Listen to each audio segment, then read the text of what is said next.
سب سے پہلے جو قبلہ رخ ہونا، جگہ کا پاک ہونا، کپڑے کا پاک ہونا، بدن کا پاک ہونا، قبلہ رخ ہونا، نماز کا وقت ہونا، یہ نماز کی شرائط ہیں، اور شرائط باہر ہوتی ہیں، یعنی جو ہم نے ابھی چیزیں ذکر کی ہیں ارکان، واجبات، مستحبات، وہ اندر کے ہیں، کیفیت میں شامل ہیں، شرائط باہر ہوتی ہیں، عمل کے باہر شرائط ہوتی ہیں، وضو کرنا یہ شرائط ہیں۔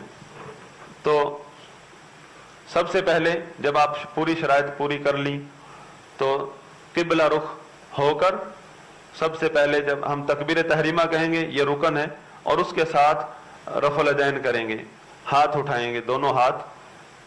دو طریقے ہیں اس میں، اس کو دو طریقے، ایک ہی عمل کے دو طریقے ہیں، تو اس کو تعارض نہیں کہتے، کئی لوگ جہالت کی بنا پر ان چیزوں کو الجھانے کی کوشش کرتے ہیں۔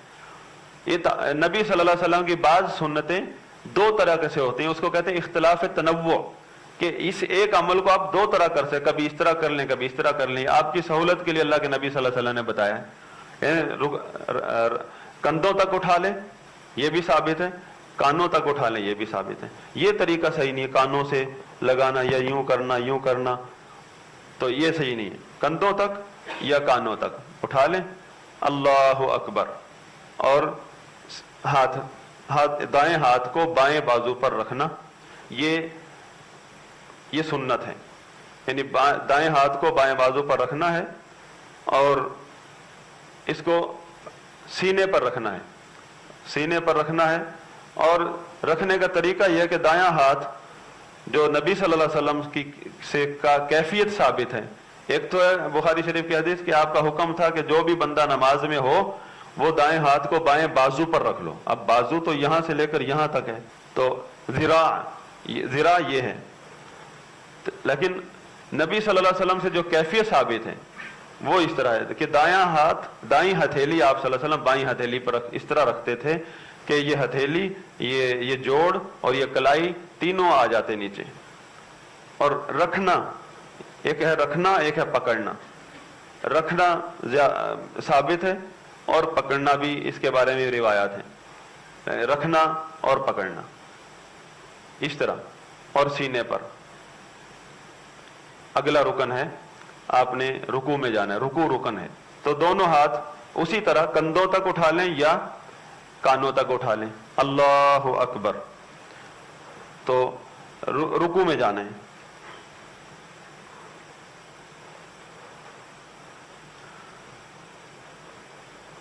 ہاتھ بندھے ہوئے تھے اس طرح، اللہ اکبر یا اللہ اکبر، پہلے میں رکوع مجھے آگے سے دیکھ لیں آپ، یہ رکوع کرنا تو رکن ہے، رکوع اگر آپ نے ہاتھ پکڑ لیے رکوع کر لیا ہے یہ تو رکن ہے، اس میں اور چیزیں بھی ہیں جو مستحبات میں ہیں، جو تفصیل ہے رکوع کے اندر کہ آپ کی کمر اور سر برابر ہونا چاہیے، اور آپ نے دونوں ہاتھوں سے گھٹنوں کو پکڑنا چاہیے، اور اب یہ دیکھیں میں نے گھٹنے پکڑ لیے ہیں، دونوں ہاتھوں سے پکڑے ہیں، اور میرے بازو جو ہیں وہ سیدھے ہیں، اور آپ میری کمر دیکھ سکتے ہیں، اگر کہیں ٹیڑھ ہے تو بتائیں۔